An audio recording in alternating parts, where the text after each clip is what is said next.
ونستعينه ونستغفره ونؤمن به ونتوكل عليه ونعوذ بالله من شرور أنفسنا ومن سيئات أعمالنا من يهده الله فلا مضل له ومن يضلل فلا هادي له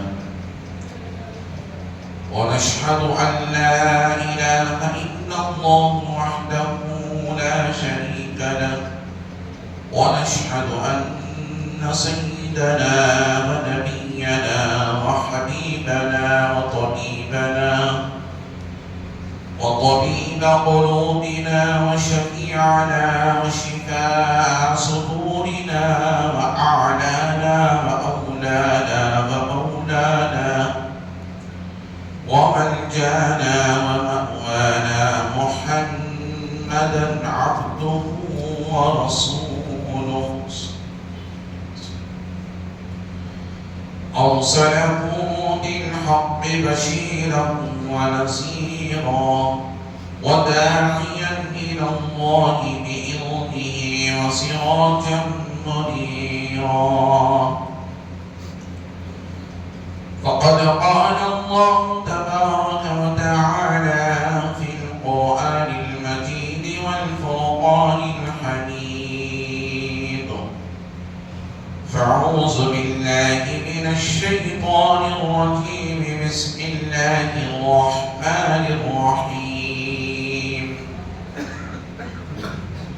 ولقد نصركم الله ببدر وأنتم أذلة فاتقوا الله لعلكم تشكرون وقال الله تبارك وتعالى وأقيموا الصلاة وآتوا الزكاة واركعوا مع الراكعين صدق الله رسوله النبي الأمين المتين الكريم ونحن على ذلك لمن الشاهدين والشاكرين والحمد لله رب العالمين من علينا ربنا إصبع محمدا أيده بأيده أيدنا بأحمدا أرسله مبشرا أرسله ممجدا صلوا عليه دائما صلوا عليه وسلم سرمدا اللهم صل وسلم صلاة كاملة وسلم صلاة دائمة جو ہو ممدوح خود اپنے خدا کا بھلا کوئی کرے اس کی ثنا کیا انہیں میری حقیقت کا پتہ ہے مجھے ان کی حقیقت کا پتہ کیا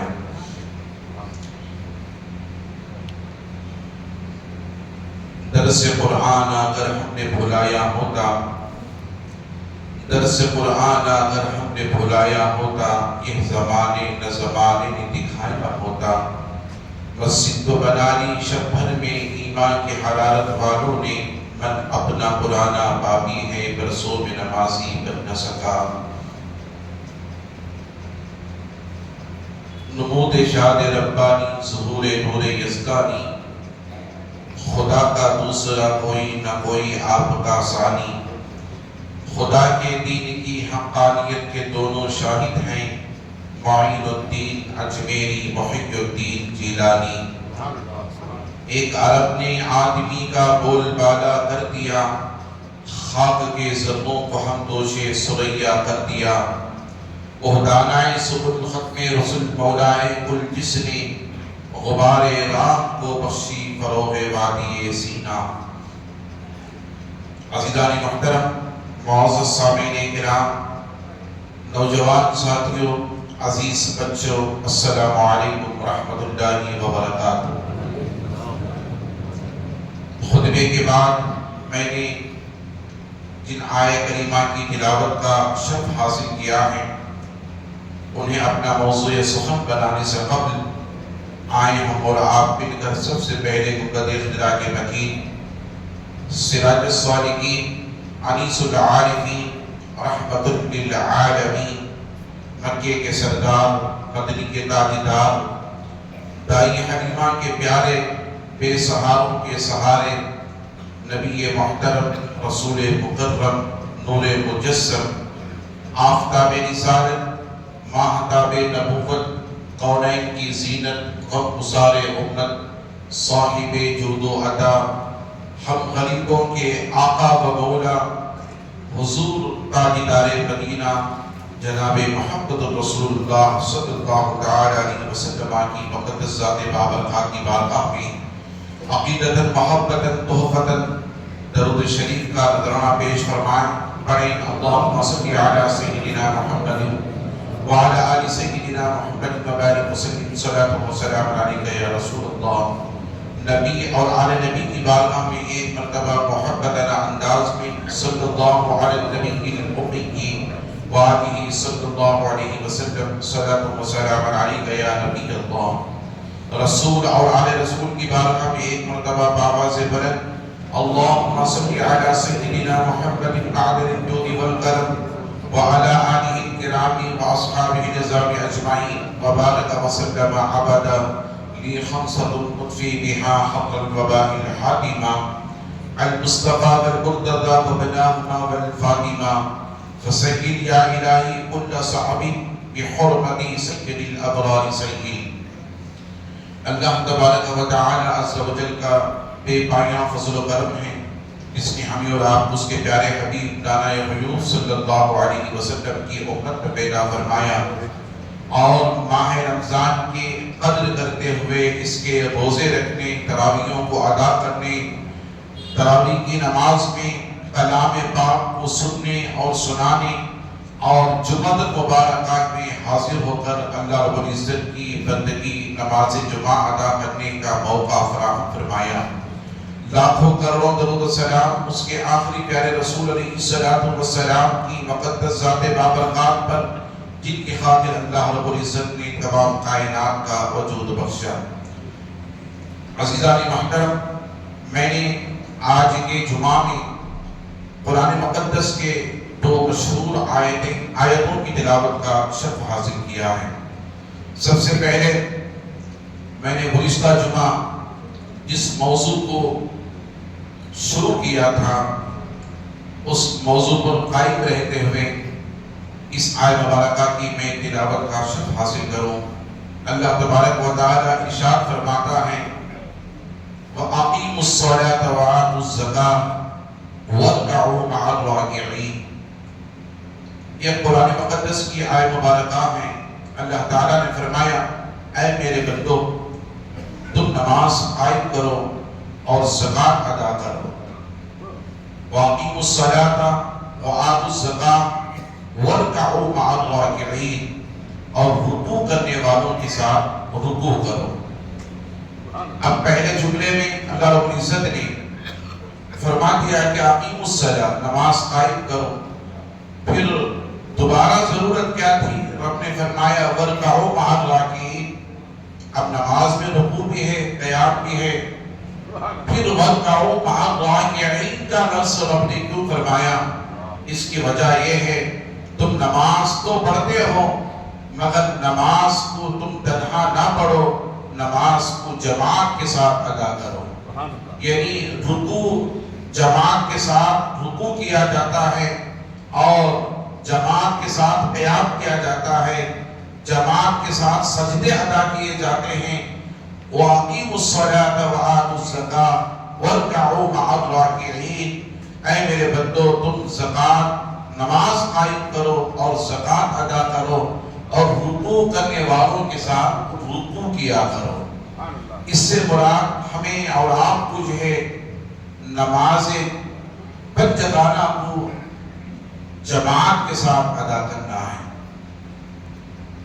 عزیزان محترم، زکوٰۃ کے تعلق سے اکثر و بیشتر لوگ رمضان کے مہینے میں زکوٰۃ اپنے مال کی نکالا کرتے ہیں، صدقہ و خیرات کیا کرتے ہیں، فطرے ادا کیا کرتے ہیں، مگر اس کا حکم شرعی یہ ہے اگر ہماری زکوٰۃ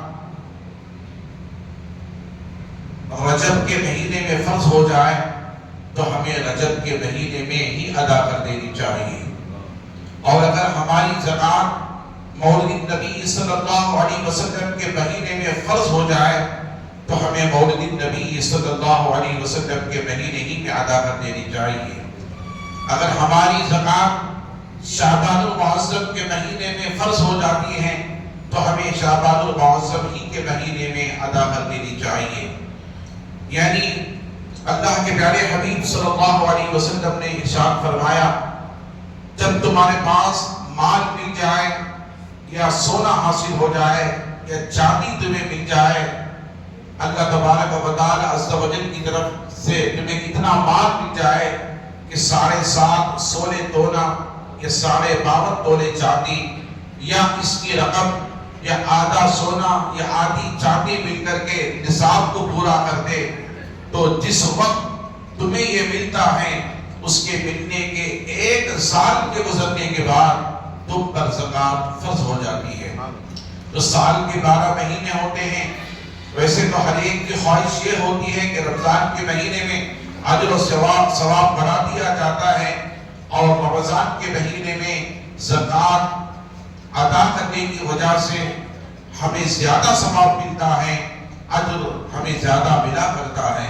یقیناً اللہ تبارک و تعالی عز و جل 1 کا 70 کر دیتا ہے، اور اللہ تبارک و تعالی عز و جل نفل کا ثواب فرض کے برابر کر دیتا ہے، اور 1 فرض کا ثواب اللہ 70 فرض کے ثواب کے برابر کر دیتا ہے۔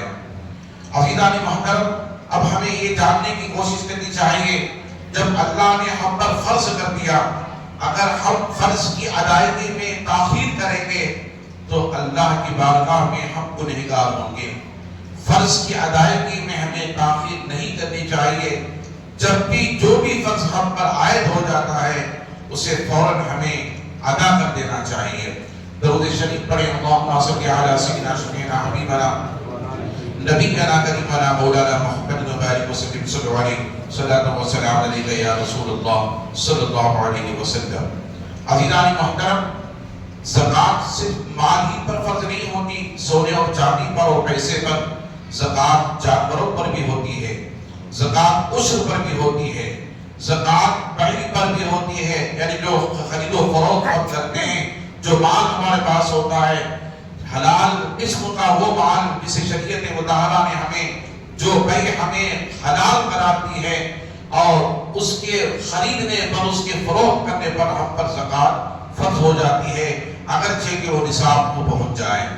عزیزان محترم، اب پتہ یہ چلا کہ زکوٰۃ ہم پر فرض ہوئی، کس طرح سے ہوئی اور کب سے شروع ہوتی ہے، اور اس پر لاگو مال ملنے کے بعد فرض زکوٰۃ لاگو کب ہوتی ہے۔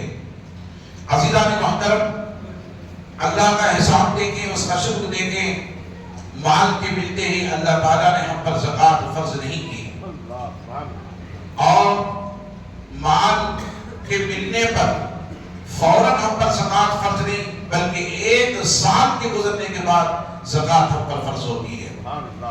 اور بہت سے لوگ کا یہ خیال ہے کہ 7.5 سونے تولا جو ہے، جس کے گرام یہ ہوتے ہیں 86.5 گرام، یعنی 80 پر 6.5 گرام سونا 7.5 تولے سونے کی مقدار ہے۔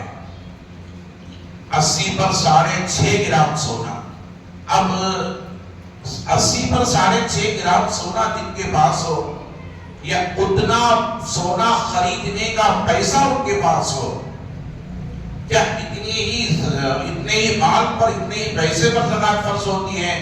نہیں، بلکہ اس کے اوپر جتنا بھی مال ہمارے پاس ہوتا ہے، اللہ تعالیٰ نے ہمیں جتنی بھی کثرت عطا کی مال کی، اس سارے مال پر زکوٰۃ فرض ہو جاتی ہے، اس 7.5 تولے سونے پر بھی، اور اس کے اوپر جتنا بھی ہوتا ہے اس پر بھی زکوٰۃ ہم پر فرض ہو جاتی ہے۔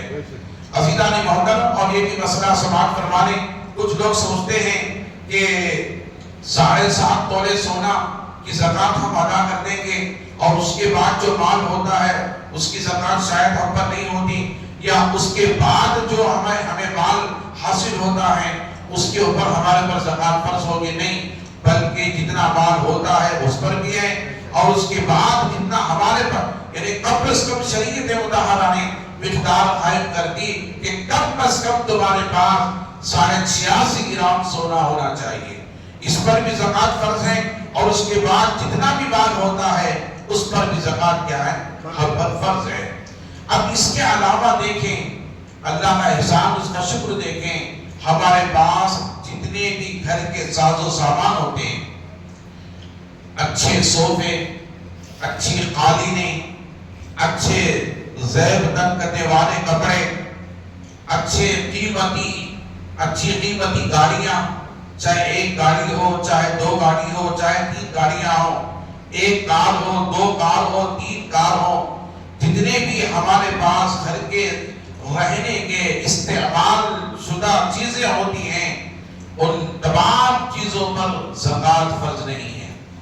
چاہے آپ 1 گاڑی رکھیں، چاہے آپ 2 گاڑی رکھیں، چاہے آپ 1 کار رکھیں، چاہے آپ 2 کار رکھیں. آپ کے پاس 1 مکان ہے، اس مکان پر بھی آپ کے اوپر زکوٰۃ فرض نہیں ہے. اور زائد 1 مکان آپ نے اور ایک لیا ہے، اس کا کرایہ آپ کے پاس آ رہا ہے، تو اس مکان پر زکوٰۃ فرض نہیں. اگرچہ کہ اس مکان میں کرایہ، اس مکان کا جو کرایہ حاصل ہوتا ہے، وہ کرایہ اتنا آپ کے پاس جمع ہو گیا کہ وہ زکوٰۃ کے نصاب کو پہنچ گیا، تب بھی اس مال کے، اس گھر کے کرایے کے مال پر زکوٰۃ فرض ہو جاتی ہے.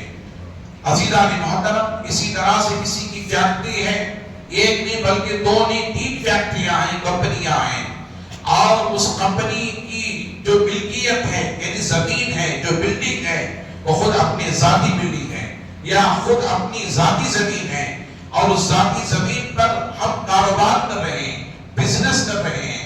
دیکھیں اس بلڈنگ پر بھی زکوٰۃ اور اس جگہ پر بھی زکوٰۃ فرض نہیں ہے. ہاں، اس بلڈنگ کے اندر، اس کمپنی کے اندر جتنا مال ہوتا ہے فروخت کرنے کا، اتنے مال پر زکوٰۃ فرض ہو جاتی ہے. عزیزان محترم، اس مسئلوں کو سب اپنے ذہنوں میں حاضر رکھنے کی کوشش کریں. علماء کرام نے اور فقہاء کرام نے ان مسائل کو اس طرح سے صادر فرمایا ہے، اور ہمیں جان کر اس پر عمل کرنے کی کوشش کرنی چاہیے. عزیزان محترم، بہت سے خواتین اسلام کے پاس مال ہوتا ہے، بہت سے مردوں کے پاس مال ہوتا ہے، شوہروں کے پاس ہوتا ہے، اور بیویوں کے پاس ہوتا ہے. اس مسئلے کو بھی سماعت فرمائیں.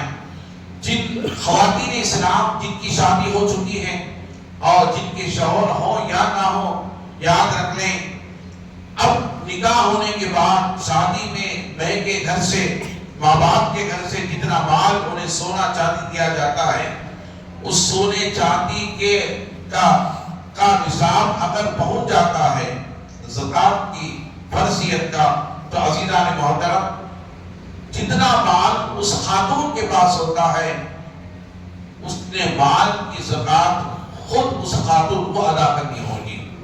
یعنی اسی پر اس زکوٰۃ کی فرضیت عائد ہوگی، اس کے شوہر پر عائد نہیں ہوگی. ہاں، بیوی نے مال لایا، مال لانے کے بعد کہا کہ آج کے بعد جتنا میرے پاس سونا ہے، اس سونے کے مالک آپ ہیں، اس سونے کے مالک آپ ہیں، میں نہیں ہوں. بہت کم ایسی خواتین ہوتی ہیں، اور بہت سی ایسی بھی خواتین ہوتی ہیں جن کے پاس مال کی اہمیت نہیں ہوتی بلکہ شوہر کی اہمیت ہوتی ہے. عزیزان محترم، وہ اپنے سارے مال کو شوہر کے سپرد کر دیتی ہیں، جیسا کہ سیدہ طاہرہ زاہدہ خدیجہ الکبریٰ رضی اللہ تعالی عنہا جب حضور سے نکاح کی، آقا علیہ السلام سے، آپ کی عمر مبارکہ خدیجہ الکبریٰ کی 40 سال تھی، حضور کی عمر مبارکہ 25 سال تھی. ایک حضور سے جب آپ نے نکاح کیا، مالے تو جان تھی، بڑی مالدار تھی، عزت و عفت والی خاتون تھی، اور اپنی عزت و عفت کی حفاظت کر رہی تھی. آپ کے باپ بھی بڑے مالدار تھے مکے کی سرزمین پر. جب آپ کے باپ کا انتقال ہو گیا تو آپ کے باپ نے اپنی ساری ملکیت کا حقدار اپنی بیٹی حضرت سیدہ خدیجہ الکبریٰ رضی اللہ تعالی عنہا کو بنا دیا. سنیں اس بات کو، جب اللہ کے نبی علیہ السلام سے نکاح ہوا حضرت خدیجہ الکبریٰ کا، تو حضرت خدیجہ الکبریٰ رضی اللہ تعالیٰ عنہ نے کہا یا رسول اللہ صلی اللہ علیہ وسلم، ابھی اس وقت اعلان نبوت نہیں ہوا تھا، بلکہ آقا علیہ السلام صرف محمد عربی کے نام سے پہچانے جاتے تھے، صادق الامین کے نام سے پہچانے جاتے تھے، اور سید الانبیاء کے نام سے، نبی ہونے کے نام سے، رسول اور پیغمبر ہونے کے اعتبار سے مکے کی دھرتی پر نہیں جانے جاتے تھے، نہیں پہچانے جاتے تھے، اس لیے کہ اللہ کے حبیب نے اپنی نبوت کو چھپایا تھا خدا کے حکم سے۔ اور اللہ کے حبیب علیہ السلام سے نکاح ہونے کے بعد سیدہ خدیجہ الکبریٰ رضی اللہ تعالیٰ عنہ نے کہا اے محمد عربی، اے میرے شوہر نامدار، اے میرے تاجدار، آج کے بعد یہ مال بھی آپ کی ملکیت میں ہے اور خدیجہ بھی آپ کی ملکیت میں ہے۔ اللہ سارے مال کو مصطفیٰ کے قدموں پر نچھاور کر دیا حضرت سیدہ خدیجہ الکبریٰ رضی اللہ تعالیٰ عنہ نے۔ عزیزان محترم، جتنا مال خواتین اسلام کے پاس ہوتا ہے، بیویوں کے پاس ہوتا ہے، اس مال کی زکوٰۃ انہیں ادا کرنی ہوگی، شوہروں کو نہیں ادا کرنی ہوگی۔ ہاں، شوہر اگر اپنے ذمہ لیتا ہے کہ مال تم اپنے پاس رکھو، مگر اس مال کی زکوٰۃ میں تمہارے طرف سے میں ادا کر دیتا ہوں، تو یہ شوہر کا حق ہوتا ہے۔ اور شوہر کیا کہ حقوق میں سے، بیویوں کے حقوق میں سے شوہر کی یہ پاسداری ہوتی ہے کہ وہ اپنی بیوی کی طرف سے زکوٰۃ ادا کر دیا کرتا ہے، تب بھی بیوی کی زکوٰۃ ادا ہو جاتی ہے اپنے مال کی۔ عزیزان محترم، ہاں شوہروں کے پاس مال ہوتا ہے اور زیورات خرید کر کے نکاح میں یا اور غیر موقع پر تحفے کے طور پر بیویوں کو دے دیا کرتے ہیں، مگر اس مال کی ملکیت بیویوں کو نہیں دیتے، صرف پہننے کے لیے دیتے ہیں، مالک نہیں بناتے۔ بیویاں اس مال کی مالک نہیں ہوتی، شوہر اس مال کے مالک ہوتی ہیں۔ بڑی توجہ سے سنیں، اب شریعت مطالعہ کا حکم کیا ہے؟ جتنا مال شوہر کا ہے، بیوی کے پاس زیور کے طور پر پہننے کے لیے دیا ہے، وہ سارے اس کے سارے مال کی فرضیت، زکوٰۃ کی فرضیت شوہر پر عائد ہوتی ہے، اور اس کی زکوٰۃ شوہر کو ادا کرنی ہوتی ہے، شوہر کو ادا کرنی ہوتی ہے۔ عزیزان محترم، یہ مسائل ہوتے ہیں، اور اس بات میں بھی یاد رکھتے ہیں اتنا مال نہیں ہے، نہ بیوی کے پاس اتنا مال ہے کہ فرضیت کو پہنچ جائے، نصاب کو پہنچ جائے، نہ شوہر کے پاس اتنا مال ہے کہ نصاب کو پہنچ جائے، دونوں تھوڑے تھوڑے مال ہیں، مگر شوہر کا اور بیوی نہ اب اس وقت نہ بیوی پر زکوٰۃ ہے نہ شوہر پر زکوٰۃ فرض ہے۔ ہاں، دونوں نے متفق ہو کر ارادہ کر دیا کہ ہم دونوں مل کر کے اس مال کے مالک ہو جائیں گے، یا شوہر نے بیوی کو مالک بنا دیا یا بیوی نے شوہر کو مالک بنا دیا، دونوں مال مل گئے، نصاب کو پہنچ گئے، تو اگر شوہر نے بیوی کو مالک بنا دیا تو بیوی کو ادا کرنی ہوگی، بیوی نے شوہر کو مالک بنا دیا تو شوہر کو ادا کرنا ہوگا۔ عزیزان محترم، یہ مال کی زکوٰۃ کی فرضیت کا حکم ہے۔ فقہائے کرام جن مسائل کو بیان کرتے ہیں، ان مسائل کو چن کر علماء کرام جو آپ کے پاس رکھتے ہیں، یہ بڑی وقت کی درکار کی ضرورت، بڑے وقت کے درکار ہوتا ہے وقت کا۔ یاد رکھ لیں، ان مسائل کو سننے کے بعد ہمیں جاننے اور معلوم کرنے کی کوشش کرتے ہوئے اس پر عمل کرنے کی بھی کوشش کرنی چاہیے۔ عزیزان محترم، خوشی ہوتی ہے نوجوان سوال کرتے ہیں زکوٰۃ کے تعلق سے، خوشی ہوتی ہے نوجوان سوال کرتے ہیں روزوں کے تعلق سے، تراویح کی نماز کے تعلق سے، ماں باپ کے حقوق کے تعلق سے۔ عزیزان محترم، پوچھنا چاہیے، اللہ نے بھی کلام میں فرمایا فَاسْأَلُوا أَهْلَ الذِّكْرِ إِن كُنتُمْ لَا تَعْلَمُونَ، اے لوگوں جانو جو کچھ تم نہیں جانتے اہل علم والوں کے پاس۔ تو ہمیں جاننا چاہیے، علماء کرام کی صحبت اختیار کرتے ہوئے ان سے استفادہ حاصل کرنی چاہیے۔ اللہ کے حبیب نے فرمایا طلب العلم فریضۃ علی کل مسلم و مسلمہ، ہر مسلمان مرد و عورت پر اتنا علم حاصل کرنا فرض ہے جتنا کہ وہ اپنی زندگی میں جن فرائض و واجبات و سنت کو ادا کر سکے۔ مرد پر بھی علم حاصل کرنا فرض ہے، عورتوں پر بھی علم حاصل کرنا فرض ہے۔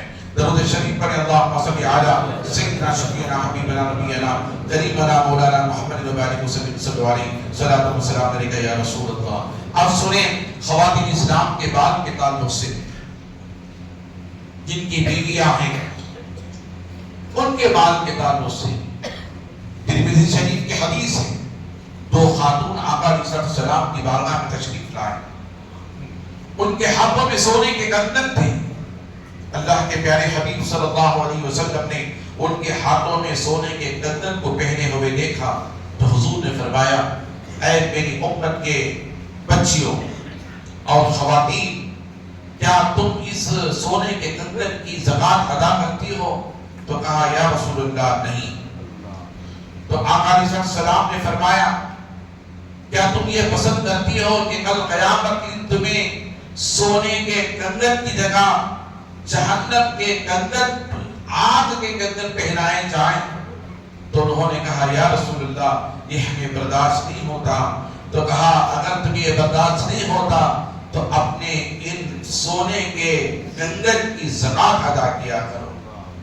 عزیزان محترم، حضور نے فرمایا، حدیث پاک میں آتا ہے، اے لوگوں تم اپنے مال کی، حضرت انس بن مالک رضی اللہ تعالیٰ عنہ اس حدیث کے راوی ہیں، فرماتے ہیں تم اپنے مالوں کی زکات ادا کرو، زکات مال کو پاک کرتی ہے اور یہ تمہیں بھی پاک کر دے گی۔ عزیزان محترم، اللہ کے حبیب نے فرمایا تمہارے مال کی زکات ادا کرنے کی وجہ سے تمہارے مال میں کمی نہیں آتی، بلکہ جب تم اپنے مال کی زکات ادا کرتے ہو اللہ تعالیٰ اس مال کی حفاظت کا ذمہ خود اپنے اوپر لے لیا کرتا ہے۔ اللہ تمہارے مال کی حفاظت کرتا ہے اور اللہ تعالیٰ تمہارے مال کو ترقی کی طرف لے کر کے جاتا ہے اور اللہ تعالیٰ اس میں رحمت اور برکتوں کے معاملات فرماتا ہے۔ اور اس حدیث سے جاننے کی کوشش کریں، حضرت عبداللہ ابن ابی ابی رضی اللہ تعالیٰ عنہ فرماتے ہیں، اللہ کے حبیب علیہ السلام کی بارگاہ میں جب کوئی شخص اپنے مال کی زکات لے کر آتا تو اللہ کے پیارے حبیب علیہ السلام اس کے لیے کلمات فرماتے، اللہ اس شخص کے مال میں، رزق میں، عمر میں برکت عطا فرمائے۔ حضرت عبداللہ ابن ابی رضی اللہ تعالیٰ عنہ فرماتے ہیں، حدیث پاک میں آتا ہے ایک مرتبہ میرے باپ خود مال لے کر کے آ گئے، اپنے مال کی زکات لے کر کے آ گئے تو اللہ کے حبیب علیہ السلام نے میرے باپ کو دیکھا، خود ہوئے مال لے کر کے فرمایا، اے اللہ اس بندے کو تو رزق عطا فرما، اس کے مال میں برکت عطا فرما، اسے صحت عطا فرما۔ عزیزان محترم، آپ اندازہ کریں اللہ کے حبیب کی دعائیں ان لوگوں کے حق میں جو اپنے مالوں کی زکات ادا کیا کرتے ہیں۔ عزیزان محترم، اس کے ساتھ ساتھ میں آپ حضرات کو بتاتا چلوں، میں نے جو آیت مبارکہ کی تلاوت کا شرف حاصل کیا ہے، وَأَقِيمُوا الصَّلَاةَ وَآتُوا الزَّكَاةَ وَارْكَعُوا مَعَ الرَّاكِعِينَ، تم نماز ادا کیا کرو، زکات ادا، نماز قائم کیا کرو، اپنے مالوں کی زکات ادا کیا کرو اور رکوع کرنے والوں کے ساتھ رکوع کیا کرو، یعنی نمازوں کو بچا کر نمازوں کو جماعت کے ساتھ ادا کرنے کا حکم اللہ نے اس آیت میں صادر فرمایا ہے۔ عزیزان محترم، حضرت عبداللہ ابن مسعود رضی اللہ تعالیٰ یہ وہ خوش نصیب صحابی رسول ہیں جنہوں جو حافظ قرآن تھے، اللہ کے نبی صلی اللہ علیہ وسلم کے ہمیشہ صحبت میں رہا کرتے تھے، کلام کو بڑی خوشگوار آواز میں پڑھا کرتے تھے۔ اللہ اکبر، حضرت عمر بن خطاب رضی اللہ تعالیٰ عنہ کا وہ واقعہ ہمیں یاد آتا ہے تراویح کی نماز کے تعلق سے۔ ابھی تراویح کی نماز مسجد میں قائم نہیں کی گئی تھی، جماعت کے ساتھ حضرت عمر بن خطاب رضی اللہ تعالیٰ عنہ خلیفہ دوم رات میں پہل کیا کرتے تھے، رات میں سویا نہیں کرتے تھے، مدینے کی گلیوں کا آپ نظارہ کیا کرتے تھے، گلیوں میں پھرا کرتے تھے اور اپنی رعایا کی خبر رکھا کرتے تھے کہ آج رات میں کون کس حال میں ہے، کون نیکی پر ہے، کون گناہوں پر ہے۔ حضرت عمر بن خطاب رضی اللہ تعالیٰ عنہ مدینہ المنورہ کی گلیوں کا جو دورہ کیا کرتے تھے، دیکھا ایک مرتبہ حضرت عبداللہ ابن مسعود وہ صحابی رسول، حافظ قرآن، معلم قرآن جو ہے حضرت عبداللہ ابن مسعود رضی اللہ تعالیٰ عنہ عالم دین بھی تھے، حافظ قرآن بھی تھے، قاری قرآن بھی تھے، بڑے خوش الحان آواز میں آپ تلاوت کیا کرتے تھے۔ جب عمر بن خطاب رضی اللہ تعالیٰ عنہ حضرت عبداللہ ابن مسعود رضی اللہ تعالیٰ عنہ کے گھر کے قریب سے رات میں گزرے تو دیکھا قرآن کی تلاوت کی آواز آ رہی تھی، قرآن پاک پڑھنے کی تلاوت کی آواز آ رہی تھی۔ حضرت عبداللہ ابن مسعود کے گھر کے قریب ٹھہر گئے، بڑی پیاری آواز آ رہی تھی، اللہ اکبر۔ کھڑے ہو گئے عمر بن خطاب رضی اللہ تعالی، آپ نے دروازے پہ دستک دی، حضرت عبداللہ ابن مسعود نے دروازہ کھولا، اللہ اکبر۔ سنیں، جب دروازہ کھولا تو ان کے گھر کے ان کی زوجہ، ان کے بچے جائے نماز میں ایک چادر بچھائے ہوئے ہیں اور چادر بچھا کر کے سب میں بیٹھے ہوئے ہیں۔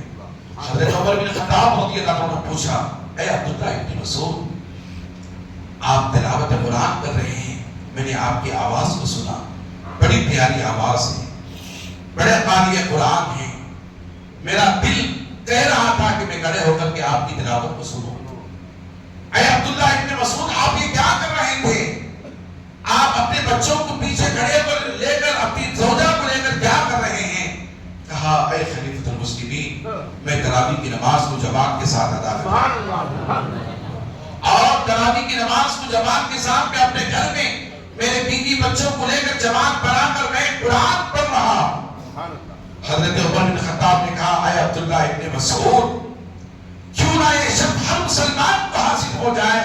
میرا جی چاہتا ہے جو کام تو اپنے گھر میں کر رہے ہو، اسی کام کو یہ فقیر نبی کا غلام عمر بن خطاب مسجد نبی میں شروع فرما دیں۔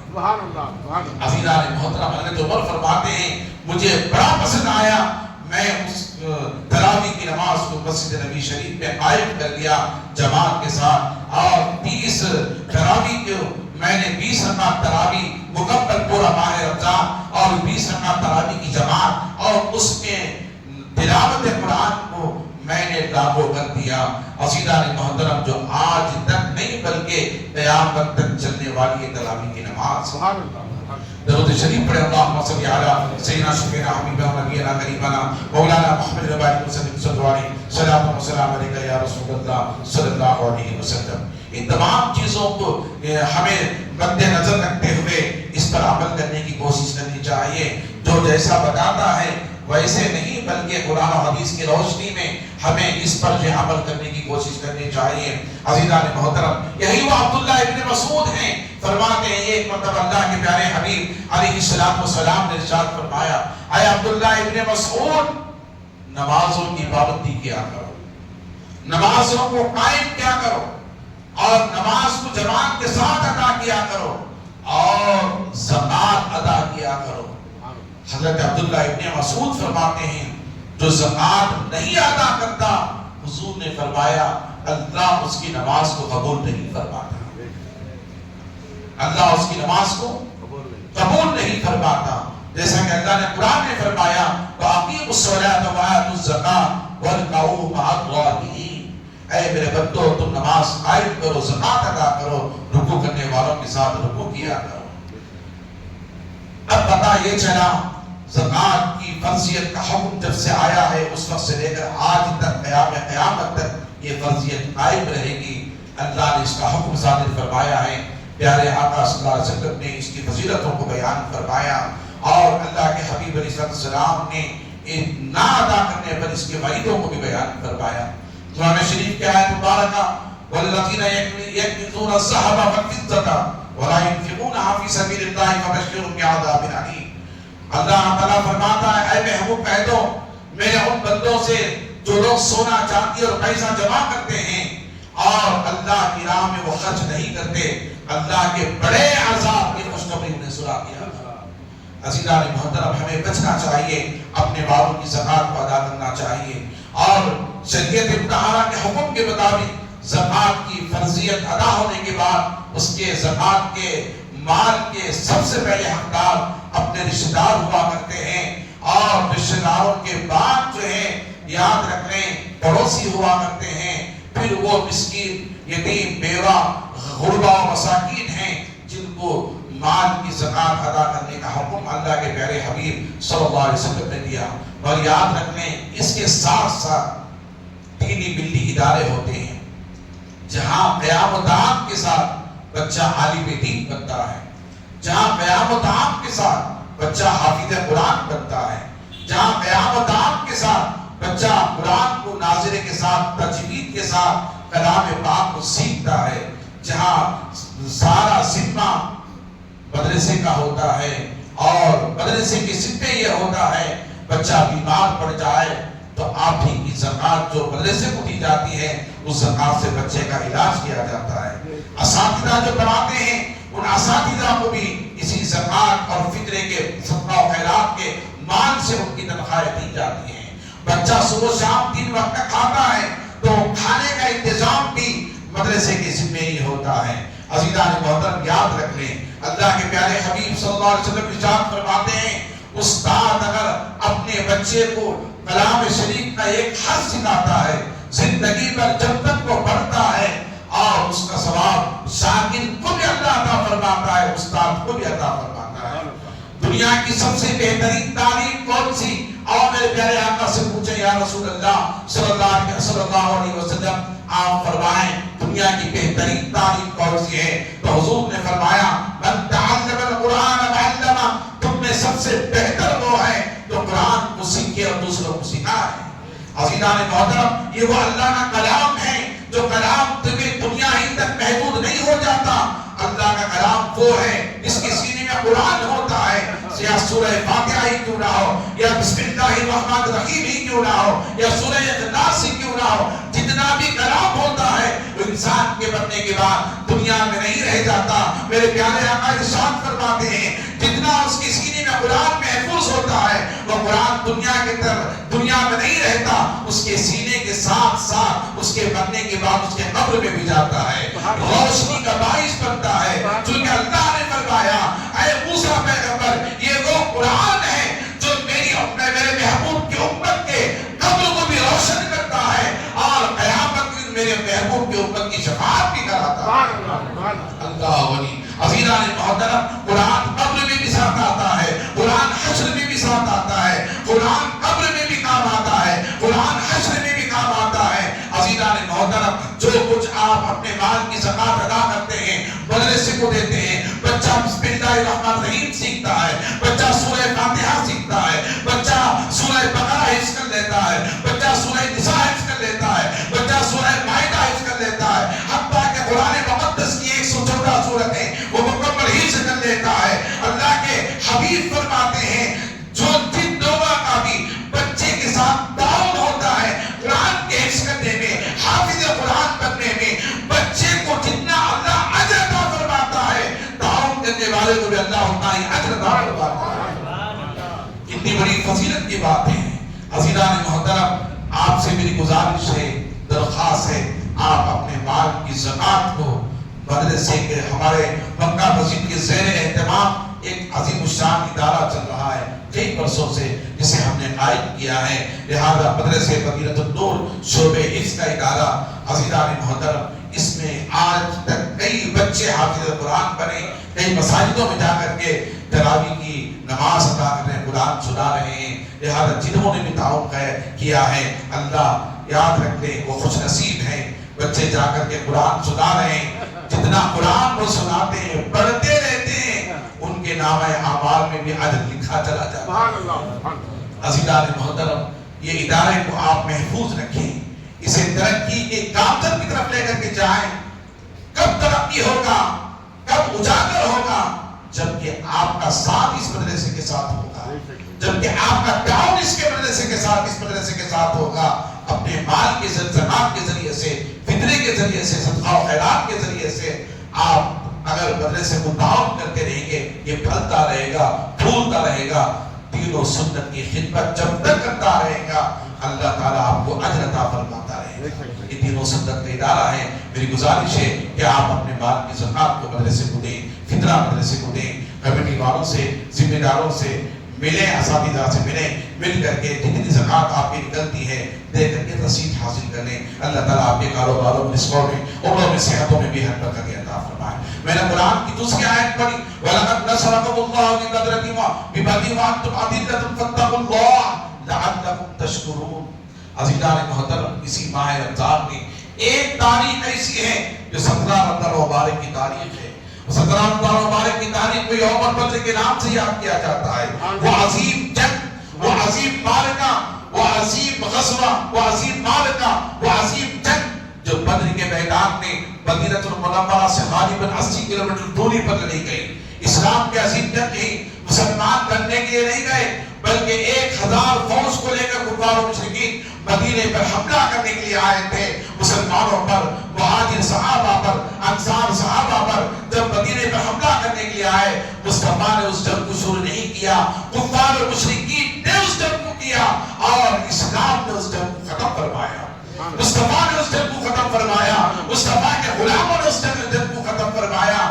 عزیزان محترم، جنگیں تب بھی ہوتی تھی، جنگیں آج بھی ہوتی ہیں، قیامت تک جنگیں ہوتی رہیں گی، مگر ہمیں محتاط رہنا چاہیے. ہمدردی ہمیں کس کے ساتھ رہنی چاہیے، کس کے ساتھ نہیں رہنی چاہیے، ہمیں اس ذہن و فکر کو لے کر کے زندگی گزارنی چاہیے، ورنہ تاریخ کے اوراق میں لکھا جائے گا دشمن کون ہے، دوست کون ہے. عزیزان محترم، میں آپ حضرات کو بتاتا چلوں، اللہ کے پیارے حبیب علیہ السلام جب مدینہ المنورہ سے اپنے غلاموں کو لے کر نکلے، ساز و سامان نہیں تھا، ہتھیار نہیں تھے، گھوڑے نہیں تھے، بھالے نہیں تھے. صرف تاریخ میں آتا ہے صرف 2 گھوڑے صحابہ کرام کے پاس اور 6 سرہیں تھی، 8 تلواریں تھی، وہ بھی تقویت کے طور پر نہیں تھی، ٹوٹی پھوٹی ہوئی تھی، اور 70 اونٹ تھے. ان غلاموں کو لے کر مصطفیٰ جب مدینے سے نکلے، بڑی تفصیل ہے، وقت کی قلت ہے ورنہ میں آپ کو تفصیل سے بتاتا. غلاموں کو لے کر نکلے آقا علیہ السلام، تو مدینے میں یہودیوں اور نصارہ کی دکانیں تھیں. دکانوں میں بیٹھ کر وہ تجارت کر رہے تھے. دیکھا، پوچھا کہاں جا رہے ہو؟ کہا ہم بدر کے میدان کو جا رہے ہیں، کفار مکے کے کفار و مشرکین سے جنگ کرنے کے لیے جا رہے ہیں. تو یہود اور نصارہ یاد رکھ لیں، کل بھی دشمن تھے، آج بھی دشمن ہیں، قیامت تک دشمن رہیں گے. میرے رب نے فرمایا، اے مسلمانوں، تم یہود اور نصارہ سے دوستی نہ کرو، دوستی نہ کرو، یہ تمہارے رب کا حکم ہے. آج جتنے امارات عرب کے شیخ ہیں، مملکت اسلامیہ کے سلطنت کے بادشاہ، خدا کی قسم میں رسول سے کہہ رہا ہوں، یہ سارے کے سارے یہود اور نصارہ کے دوست ہیں. گنے چنے ایسے ہیں جو آج یہود اور نصارہ کی دوستی میں نہیں ہیں. عزیزان محترم، ان کے جبے جا کر ان یہود اور نصارہ کے تلواروں میں لٹک چکی ہیں، ہتھیارات میں ان کی دوستی میں بیٹھ چکے ہیں. میں عرض کر رہا تھا، حضور جب نکلے مدینہ پاک سے تو ان یہود و نصارہ نے کہا، کہاں جا رکھا؟ ہم مدینے سے نکلے ہیں بدر کے میدان میں کفار و مشرکین سے لڑنے کے لیے. کہا ہوش میں تو آؤ، ہوش میں تو آؤ. 1000 کی فوج ہے، ساز و سامان ہے، پیسہ ہے، ان کے پاس دولت ہے، ان کے پاس بڑے بڑے پہلوان ہیں. رمضان کے مہینے میں تمہارے پاس کھانے کے لیے نہیں. کہاں جا رہے ہو؟ کیا تم شکست کھانے کے لیے جا رہے ہو، مارے جانے کے لیے جا رہے ہو؟ کہا، اے یہود و نصارہ.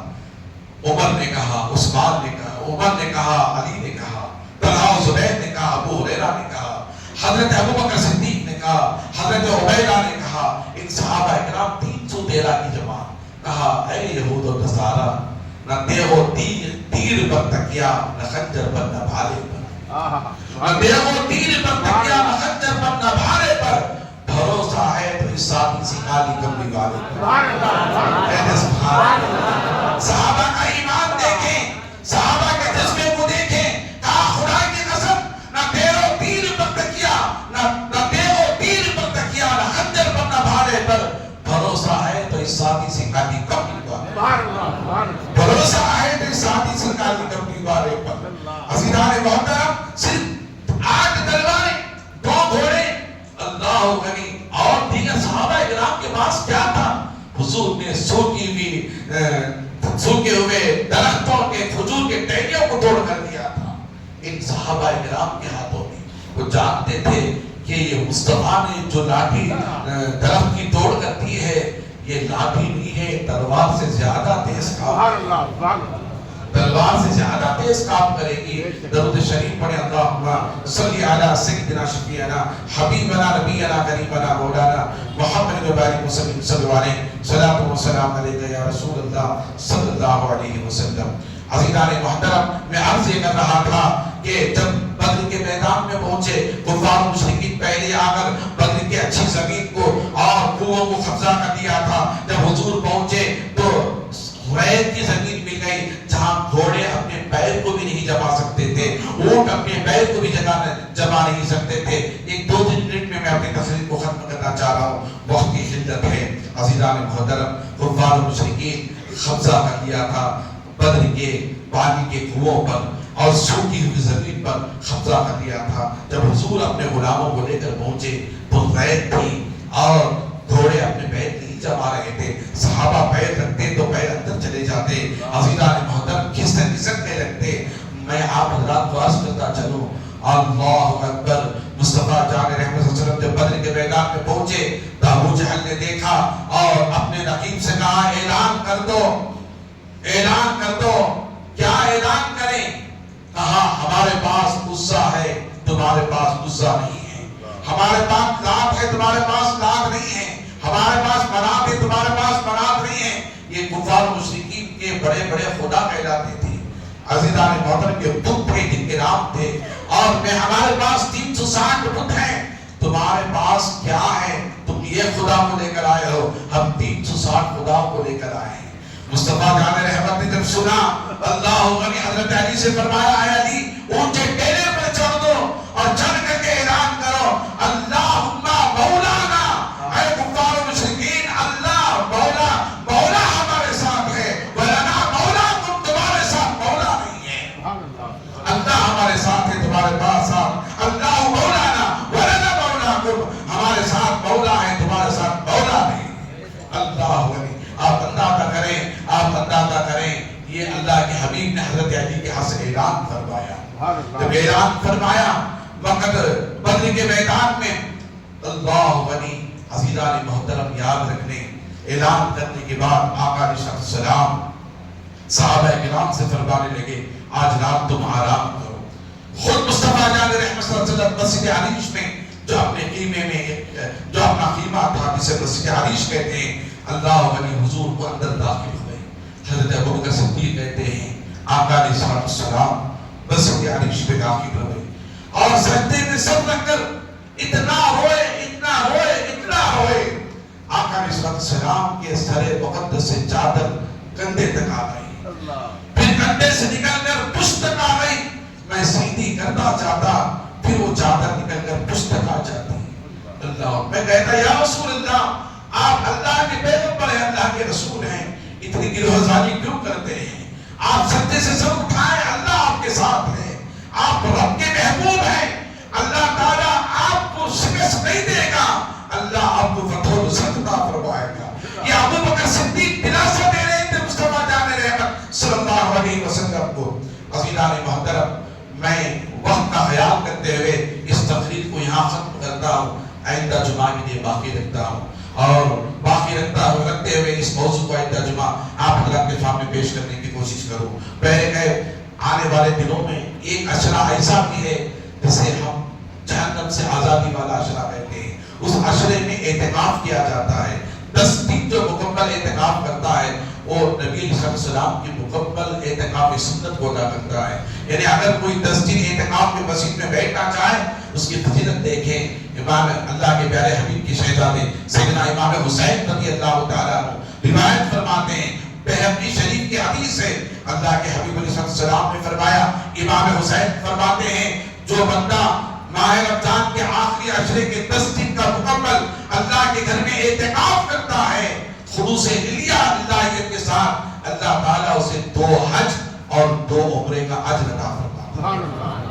اللہ اسے 2 حج 2 عمرے کا اجر عطا فرماتا ہے۔ تو اگر کوئی اعتکاف میں مسجد میں بیٹھنا چاہے تو 20ویں روزے کے دن عصر کی نماز کے فوراً بعد وہ مسجد میں رہنا چاہیے۔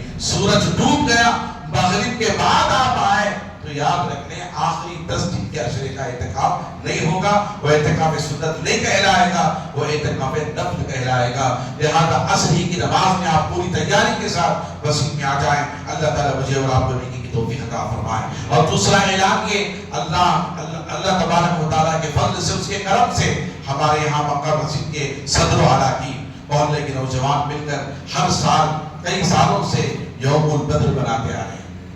17 تاریخ کو یوم البدر ہے، بدر کی جنگ بدر ہفتے کے دن آ رہی ہے۔ آپ حضرات سے گزارش ہے کہ ہفتے کی نماز ہفتے کے دن عصر میں آپ حضرات شامل رہیں، اور عصر کی نماز سے لے کر مغرب کی نماز تک انشاءاللہ تعالیٰ قرآن خوانی کا اہتمام رہے گا، اور آپ حضرات قرآن پڑھیں۔ قرآن اللہ کی لازوال کتاب ہے، اللہ کی صفت ہے، اللہ کے کلام سے بڑھ کر کوئی کتاب نہیں ہے۔ اللہ کی کتاب کو پڑھیں۔ ہم فاتحہ گھروں میں کرتے ہیں، مگر فاتحہ ہم رزق پر ختم کر دیتے ہیں، اور یاد رکھ لیں فاتحہ صرف کھلانے کا نام نہیں ہے، تلاوت قرآن کا نام فاتحہ ہے، اللہ کے ذکر اذکار کا نام فاتحہ ہے۔ لہذا آپ حضرات عصر کی نماز میں آ جائیں، فاتحہ میں شامل رہیں، اور قرآن کی تلاوت عصر سے مغرب تک ہم ختم کریں گے۔ اس کے عصر کی نماز مغرب کی نماز کے قریب انشاءاللہ تعالی ہم جو ہے ذکر میں بیٹھیں گے، دعا میں ہم شامل رہیں گے۔ ساری امت کے لیے دعا کا اہتمام رہے گا۔ یوم البدر کے نام سے، اصحاب البدر کے نام سے فاتحہ خوانی ہوگی، اور اس کے بعد جو مغرب کی نماز کے بعد تمام لوگوں کے لیے، روزداروں کے لیے بھی، اور غیر روزدار جو بیمار ہیں اور جو مسافر ہیں، جن کو روزہ نہ رکھنے کی اجازت اللہ نے دی ہے بیماری کی حالت میں، ایسے لوگوں کے لیے بھی جو انتظام ہے وہ مسجد کو آئیں، قرآن خوانی میں شریک رہیں، اور مغرب کی نماز کے بعد اصحاب البدر کے نام کا تبرک آپ حضرات جو کھاتے ہوئے جائیں اور لیتے ہوئے جائیں۔ اللہ تعالیٰ کی بارگاہ میں دعا کریں، جو نوجوان یہ کام انجام دے رہے ہیں، اللہ ان کے کاروباروں میں، رزقوں میں، عمروں میں، صحتوں میں بے حد برکتوں کا نصیب فرمائیں۔ وآخر دعوانا الحمدللہ رب العالمین۔ سنت